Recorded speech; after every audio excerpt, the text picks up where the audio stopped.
આજે અમે દાહોદ જિલ્લાના સિંગવડ તાલુકાના તોરણી ગામ ખાતે આવ્યા છે। આજથી 5 દિવસ પહેલા એક 6 વર્ષની માસૂમ દીકરીને અહીંના આચાર્ય જે હતા પ્રાથમિક શાળામાં જ્યારે શાળાએ મૂકવા એમની મમ્મી ગઈ, એમની ગાડીમાં લઈ જઈને એણે પીખી નાખી, ગળું દબાવીને માસૂમ દીકરીની હત્યા કરી નાખી। ત્યારે આપણું બધાનું હૃદય ધ્રુજી જાય।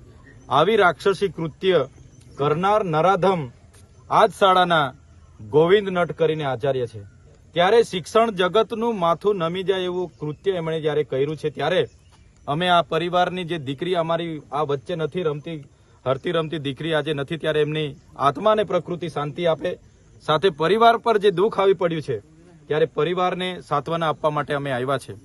પણ તમે છેલ્લા 5 દિવસ અઠવાડિયામાં જોશો, ગુજરાતમાં એ દાહોદનું તોરણીની ઘટના હોય, રાજકોટની આટકોઈની ઘટના હોય, બોટાદની ઘટના હોય કે પાટણની ઘટના હોય, છતાં સરકાર આમાં ગંભીર નથી। એ અમારા માટે ખૂબ જ ગંભીરની બાબત છે। આ વિસ્તારના નેતાઓ મૌન સેવીને બેઠા છે। કેમ ભાઈ, બીજા રાજ્યમાં કંઈ થાય છે તો અમે મીણબત્તી લઈને સાંત્વના પાઠવો છો, ટ્વીટ કરો છો, પોતાના વિસ્તારમાં આપણી નાનકડી ફૂલ સમાજ દીકરી સાથે એની પીખી નાખીને આટલું નરાધમે કૃત્ય કર્યું, ત્યારે બધાએ પરિવારની સાથે આવીને ઉભા રહેવું જોઈએ અને એવો દાખલો બેસાડવો જોઈએ કે આવા નરાધમો બીજી વાર આવી હિંમત ના કરે, એવો સમગ્ર ગુજરાતમાં એવો દાખલો બેસાડવો જોઈએ, એવી અમે માંગ કરીએ છીએ। પોલીસ અધિકારીઓએ ખૂબ સરસ કામગીરી કરીને માત્ર 2 દિવસની અંદર આ ઝડપી પાડ્યું, એમને અમે બિરદાવીએ છીએ।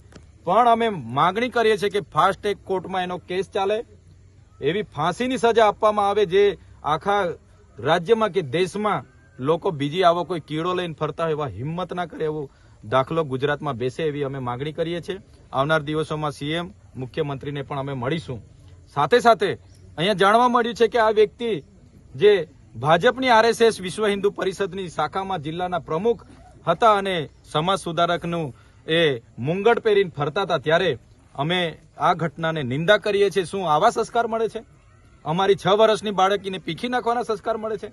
ત્યારે જે પણ હોય, અમારે કોઈ લેવા દેવા નથી। અમારા પરિવારને ન્યાય મળવો જોઈએ। અગર ન્યાય નહીં મળશે તો આવનાર દિવસોમાં ખૂબ મોટા આંદોલનો, આક્રોશો થશે, લોકોમાં ખૂબ મોટો આક્રોશ છે। એટલા માટે જ કહીએ છીએ, ફરીવાર આવી કોઈની બાળકી સાથે ઘટના નહીં ઘટે, એટલા માટે એવો દાખલો બેસાડો, એને સજા કરો, એવી અમારી આપના માધ્યમથી માંગણી છે।